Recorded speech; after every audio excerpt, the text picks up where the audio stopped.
Hey there, you just clicked on First Down Punts. Nice move.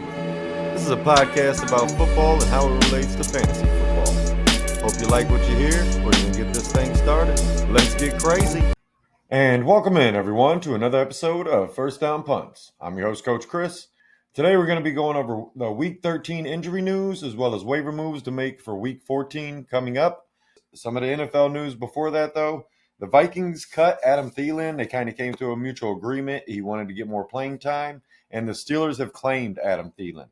So they cut him on Monday, and Steelers signed him on Tuesday. The Steelers, in turn, have released Darius Slay. Now, there's a possibility he goes back to Detroit. They're in need of DB help, which we'll get into in the injury news. But it's definitely interesting that Slay has been released, being he's been a starter when healthy. So we'll see what happens with him. The Colts have cut Michael Badgley, the kicker Michael Badgley, and in turn have signed Blake Grupe to the practice squad, former Saints kicker that was released last week. And he is now probably going to be the Colts kicker, and they'll probably get 3 practice squad elevations before they actually got to sign him. So we'll get a little roster maneuvering there.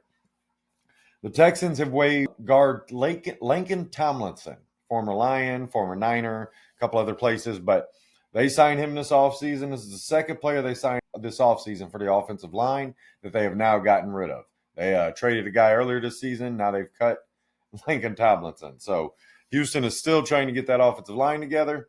They need C.J. Stroud to play better. That's for damn sure, because Davis Mills looked like he would have been the better option last week, but that's a whole other story.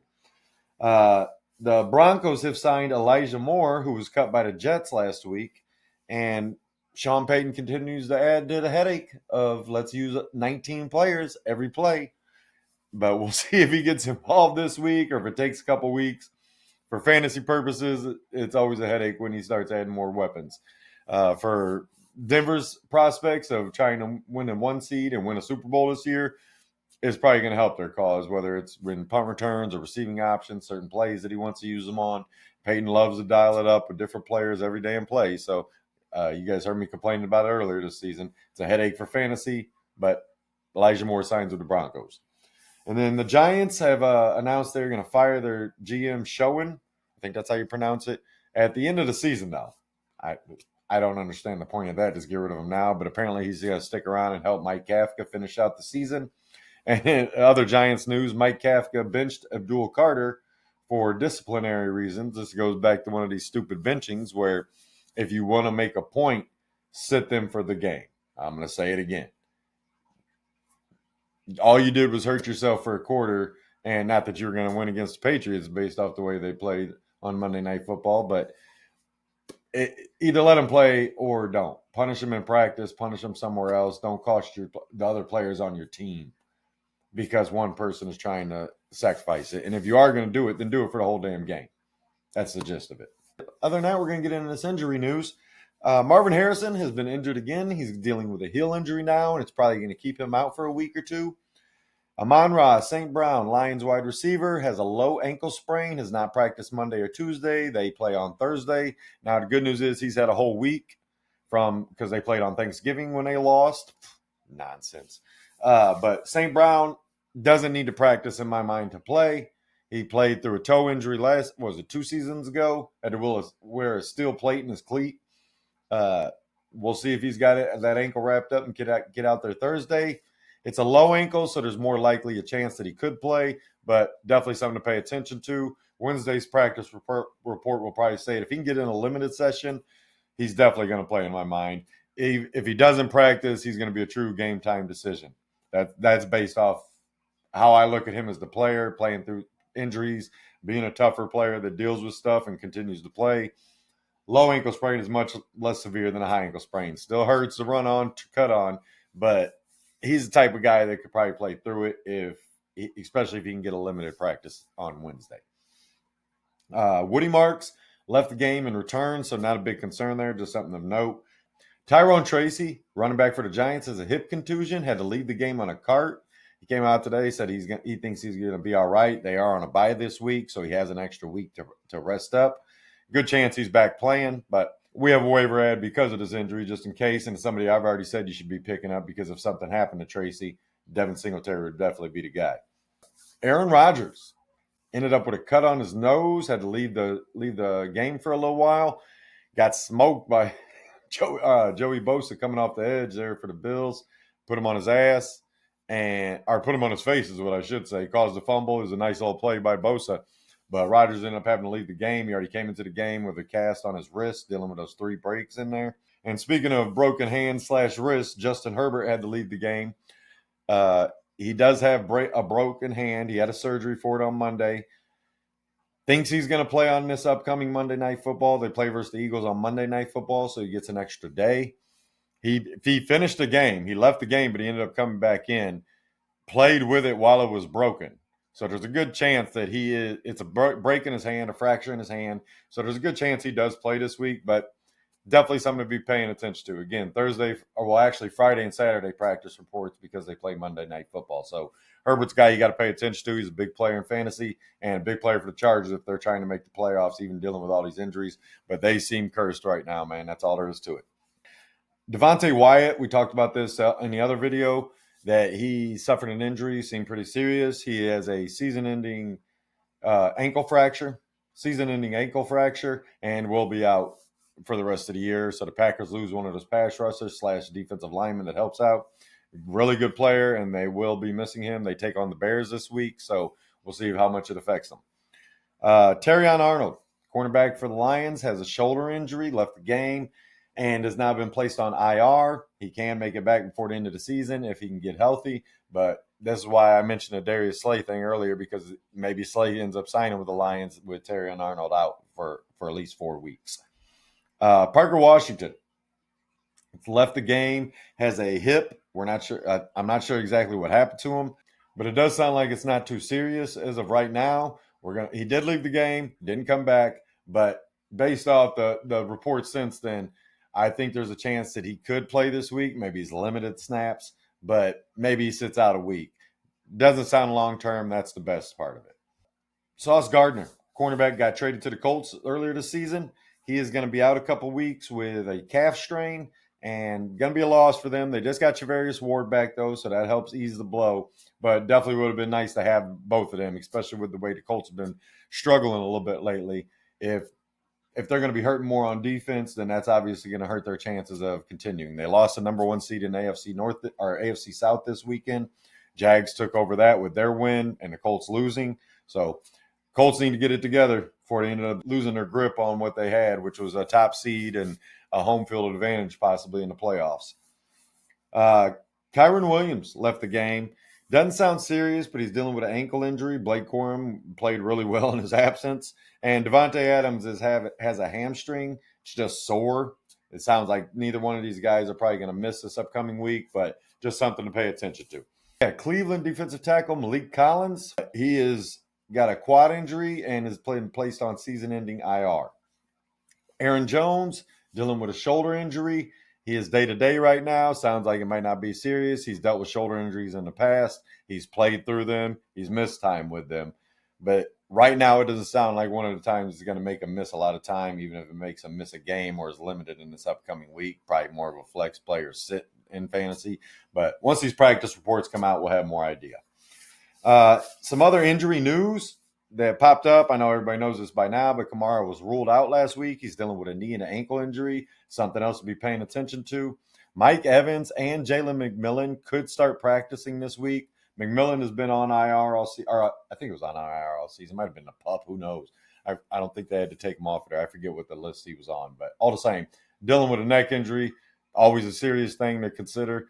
But it sounds like he has a chance to play this season after all, which is great news for him. And then Mike Evans with that broken collarbone, the clavicle earlier in the season, they hope to get him back before the end of the season. Maybe there was a report, what was it, last Tuesday or Wednesday, that he could play week 14 possibly. Sounds like more towards week 15, but definitely something to be paying attention to. If he's out there on waivers, make sure you grab him. Who is it? Trey Benson, Arizona Cardinals running back. He was expected to be back by now. Seems like he had a little bit of a setback. This is the last week they can have him on the 21-day open window, or he has to go to season-ending IR. It sounds more likely that he's going to season-ending IR than getting taken off the IR list and being able to play this year. I don't know all the details, but all it seems is like he has a setback, and there's a good chance that he is not going to play this year, and they will be going forward with the uh, Bam Knight, Michael Carter, and DeMercado trio. And then JJ McCarthy is expected to be back from his concussion, which I didn't think it could get worse than how McCarthy had played the last couple games before he missed. Max Brosmer went and totally redeemed himself and proved to us that yes, it could get worse. Don't the grass is not always greener. So I'm sure the Vikings will be happy. Jefferson is pissed. He didn't even talk to reporters after the game. I'm sure there'll be a fine involved in that. But it's one of those, it's better to say nothing than what I have to say on my mind right now. I think that's what's going on with Jefferson. For all we know, he could end up asking for a trade at the end of the season. And then Kirby Joseph for the Lions with Terrion Arnold going on IR. Sounds like Kirby Joseph might be back on Thursday, more than likely back in week 15. So it'd be great for that defense because they have sucked ass since he's been gone. They've been allowing a lot of points and have not been getting to the quarterback. Kirby is a one hell of a safety. He led the league in interceptions. What was it, a year ago, 2 years ago? He's a ball player, man, and he's a good part of that back end of that defense. The Lions need him back if they expect to make a playoff run because they're on their last legs right now of getting knocked out if they don't start winning some games. And they play Thursday, like I said, versus Dallas. Waiver moves. Waiver moves. We're going to go through quarterbacks, running backs, wide receivers, tight ends, and a couple kickers and a couple defenses. Quarterbacks to talk about, Tyler Shuck. I've been talking about him all season. Once this guy got his chance, I told you he was going to be good. Now, he's not great right now. He's going to have his bumps, but he is going to get better as the end of the season progresses. And that showed out this week. Should have had a game-winning touchdown. Chris Olave did the old, let's make a hope instead of putting my hands together to catch it. Cost him the game. It was 31, I think it should have been like 31-yard touchdown. Won the game. And instead, the Saints ended up losing. Olave's not happy. Fantasy managers aren't happy. But Tyler Shuck looks so much better this week. So definitely a guy that I'm willing to pick up as a number 2. Marcus Mariota. Now Jaden Daniels may be back this week. We talked about it in the video a couple days ago. But if he isn't, Mariota has proved it does not matter who he's playing, man. He can put points on the board. And if that's the case, maybe you get one more start out of him if Daniels isn't there. And then the third guy, Tyrod Taylor. Came out and had, I think it was like 20 or 21 in my home league. And we have tough scoring, but we do have 6-point passing touchdowns. A.D. Mitchell and John Mechie are being serviceable wide receivers. A.D. Mitchell had 100 yards this week and a touchdown. First career touchdown, which I didn't even realize when I was yelling at him about the one he should have scored with the Colts before he got traded, about dropping it before the end zone. I didn't even realize. I thought he had scored before that for some odd reason. But good for him to get a little redemption here. But it's helping out Tyrod Taylor. Mason Taylor's still there. Breece Hall's still there. They're starting to find some balance, and Garrett Wilson isn't even back yet. So Tyrod Taylor could definitely be an add as a number 2 QB, bye-week filler, which is the last bye weeks. But you need a bye-week filler this week. Maybe Tyrod Taylor's out there, and you can use him. Running backs. If Kyle Monangai is on your waiver list, for 1, pick him up. For 2, laugh at all your league mates. He should not be on the waivers anywhere right now is how I feel about it. He and the next guy, Bashal Tutin, to me, are flexible players the rest of the season, or until further notice, I should say. Right now, they're both getting enough opportunities. Tutin had a down week last week, but that was partially because he got banged up the week before. Comes back this week, much more involved like he was going to. Kind of splitting 50-50 with ET in there. Tutin came back more probably fully healthy this week, or as much as you can be at this point in the NFL season, and was much more involved, almost split carries with ETN, and I feel like that's going to continue to be the case going down the stretch here. Another one, Chuba Hubbard. If he got dropped anywhere, he came out and outperformed Rico, was on the field for more snaps, but Rico actually had one more carry. But right now it's hard to say start either of them or maybe flex both of them. I'm not right. I gotta look at what happened, look and see the matchups coming up, and I'll get into that with our sits and starts. But it's really a headache right there in Carolina because you thought it was Dowdle before Hubbard got hurt. Dowdle took over. Dowdle was playing unbelievable. Then all of a sudden Hubbard comes out this past week and just does great. And it's like, what the hell's going on here? So a little confusing situation. Bucky Irving being back was nice. Rashad White still being involved, but not as nearly as much as he was. Sean Tucker not nearly as much as he was. So it's really just, Bucky Irving being back was nice, but neither of those guys, I think you can get rid of those. Devin Singletary, we talked about it with the Tyrone Tracy news, that they are on a bye this week, but Singletary looked good. He is still the goal line back. He's still involved enough. He's a flex player most weeks, barring maybe the toughest of matchups. But Singletary is a guy that if Tracy doesn't make it back, he's a full-time starter for you in fantasy. He could be that high-end number 3 player, definitely a flex guy, and somebody that could score some points for you coming into the playoffs here. Devin Neal, like we talked about with Kamara, him being out with a knee and an ankle, Devin Neal might get another start, and if he does, he proved that he's worthy of a flex player to start. So Keaton Mitchell for the Baltimore Ravens. This goes into the insurance backs, and we'll get into another one here. But Keaton Mitchell for the Ravens. Justice Hill's on IR. We mentioned him last week in waivers. He came out, and Derrick Henry didn't have a carry in the second or fourth quarter. I said Lamar was playing like shit on Thursday, but he had a touchdown called back and another one dropped. But he was inaccurate as all hell. So I can't say that he wasn't. But the fact that Derrick Henry didn't have a carry in the second or fourth quarter is ridiculous. That's bad coaching. I don't care who you are, that's bad coaching. But in the meantime, Keaton Mitchell did have carries. He has explosiveness. We've seen that when healthy. He does kick returns, stuff like that. So an insurance back is definitely a Keaton Mitchell guy to pick up. And the other one, Blake Corum, especially with the news of Kyron Williams having a little ankle injury. Blake Corum could be a starter and could be a league winner if something was seriously to happen to Kyron Williams. But definitely could help you get in your playoffs if he gets to start this week. So you're one of them teams that needs to get into the playoffs, pick up Blake Corum in the hopes that Kyron takes a week off because they're already doing well enough. Granted, they lost to the Panthers. They're still doing fine as far as playoff projections. So maybe they rest Kyron for a week and let Blake Corum run it and see what happens. And maybe he just takes over the job because he's been more efficient in the last few weeks. Wide receivers. Got to talk about Devaugn Vele. While we're talking about guys that should have had a game-winning touchdown in Chris Olave, his teammate Devaugn Vele did have a touchdown in that game. Played really well the last 2 weeks. Vele was a blow-up player in Denver his rookie season. The first couple of weeks, he had like 8 or 9 catches the first week and then kind of just faded over the course of the season. But Vele, they traded for Vele this offseason after they got rid of some guys, and he is now getting involved, especially with them cutting Cooks and trading Shaheed. Vele is getting more involved the last few weeks, and a guy that may be worthy of a pickup and could help you down the stretch in the playoffs. Adonai Mitchell, talked about him just a bit ago. He's definitely a guy that I think you could pick up just as a guy that maybe you need to start. Maybe you suffer an injury down the stretch. You need a guy to fill in. And the same with his teammate, John Mechie. These are both guys that are kind of just – I like A.D. Mitchell better. I feel like he's more active for what the Jets can do with his route running capabilities, his ability to create separation. John Mechie's great getting downfield, going on those deep crosses and everything else, but A.D. Mitchell is more of that slot receiver type style that has the speed to get downfield. But his style probably fits Tyrod Taylor a little bit better. So I like him if I'm picking one of those Jets players. Michael Wilson, if with the news that Harrison is out, yes, he had a terrible week this week, only 3 catches on, 6-7 targets.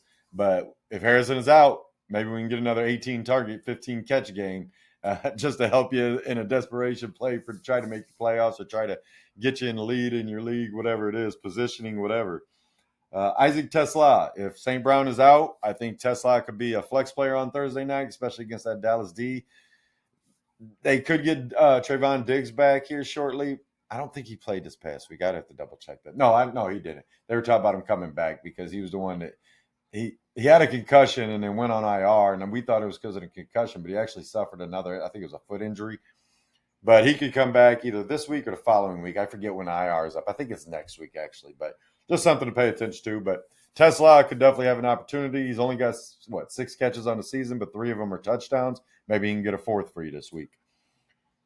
Jacoby Myers, with the news of Parker Washington being banged up. Myers has played well the last 2 weeks. I believe he scored a touchdown the last 2 weeks. And Brian Thomas Jr. came back, and he was still involved. Now, granted, Parker Washington did get banged up, and that was part of the reason. But he was a little bit involved before he already had a few catches before Washington left. And definitely a player that could help you out, especially if Washington is out. And then with the news of Adam Thielen being picked up by the Steelers, not saying he's going to be active right away or he's going to come in and play right away, but maybe those last couple of weeks of the playoffs, Adam Thielen becomes a guy that Rodgers or whoever the hell's playing quarterback could end up using. More than likely, if it is Rodgers, veteran type thing, he's more the player style player that Rodgers has played with and had success with. Metcalf has had a terrible year. That's just the fact about it. Part of it is they only give him 5 targets a game. Maybe try to throw the guy the ball a little bit more. But at the end of the day, he hasn't had the season we all expected, especially the Steelers after paying him $150+ million. Maybe Adam Thielen can come in and help the Steelers out. I'm not guaranteeing that. Just a shot in the dark is how I look at it. Some tight ends, Darren Waller, we talked about him last week, coming off IR, had a chance to play, ended up playing, played well, was involved early and often. You like to see that. So he's definitely a guy you can pick up for the stretch run here.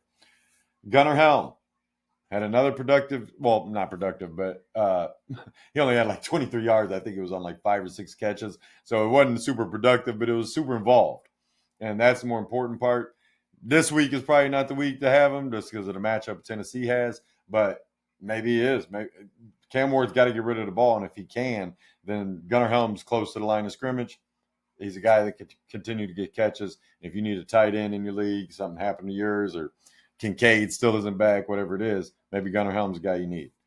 Zach Ertz came out, had 10 for 107 yards, I believe it was, and I was excited about getting him with Jaden Daniels back.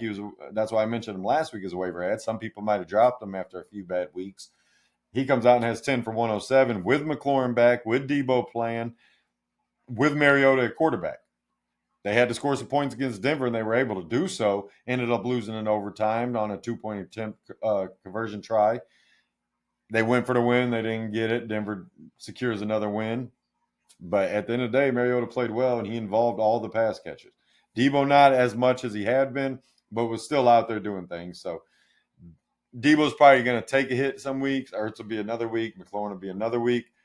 Jaden Daniels could be back this upcoming week, and they need to score points. Just the fact of the matter, I mean, I doubt they're making the playoffs, but they're definitely a team that still has to grow as a team, I guess is the way to put it. That's the only reason they're considering bringing Daniels back. They still want him to progress as a quarterback, as a young player.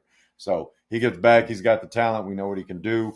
Mariota, like I said, maybe you get a spot start out of him one more time before Daniels comes back in week 15. But it's good news for all the pass catchers. That's what I'm saying. And then Evan Ingram had 6 for, 73, 83? I forget what it was. Had 6 catches this week, though, for Denver. Now, you know how I feel about Denver, like I said, with Peyton using those hockey line changes on all his rosters, or on all his plays. But Evan Ingram is like, hey, man, at your own risk. Break glass in case of emergency, but we don't know if it's going to work or not. That's just the gist of it. But Evan Ingram is like, hey, he's a talented player. We've all been waiting for him to be the most consistent tight end he can be. He had one good season in Jacksonville there. It was like, oh, man, it's finally happening. Hasn't happened with Denver yet. We'll see what happens going forward. But he's a guy that you could pick up if you need a tight end. And then a kicker, I want to talk about Charlie Smith for the Saints. We talked about Blake Grupe going to the Colts, which is an interesting thing. Badgley had his struggles. They lost Schrader in week 5. Don't pick up Grupe. I wouldn't tell you to pick him up. The more important part of the player here is Charlie Smith, and that's with a Y, so don't forget it. Charlie Smith came out, played well, made 2 field goals, extra points, even got an onside kick done. This guy came out of nowhere. I thought Cade York was going to be this player there that they were starting. They ended up promoting Charlie Smith. He performed well in practice, I guess, and they promoted him from the practice squad. Comes out, probably won the job, and I didn't even think he had a chance out here. That's all there is to it. But he's definitely a guy that, with the way the Saints are playing, they're getting Shucks playing better, their offense is playing better, they're getting more opportunities to score. Charlie Smith could be a guy down the stretch you may need. And then a defense I'm looking at, Washington's defense versus Minnesota this week. We saw what Seattle did to them. Now Washington's not Seattle's defense, but Dan Quinn has taken over play calling a couple weeks ago. They played really well against the last week and a half, I should say. The first half of that first game he was calling, it wasn't great, but they were getting adjusted. But last week they played decently. And against Minnesota's offense with McCarthy, Brosmer, I don't think it really matters, especially if Aaron Jones was to miss the game. That's another player, Jordan Mason. If Aaron Jones is missed, you better pick up Jordan Mason. Sorry, I forgot to mention him in the running backs. But Washington's defense versus Minnesota should be a damn good matchup this week. So something to pay attention to. Other than that, guys, we're going to get out of here. Hope you're having a good afternoon, good evening, good morning, whatever time you're watching. Until next time, I'm out. First down, Punts!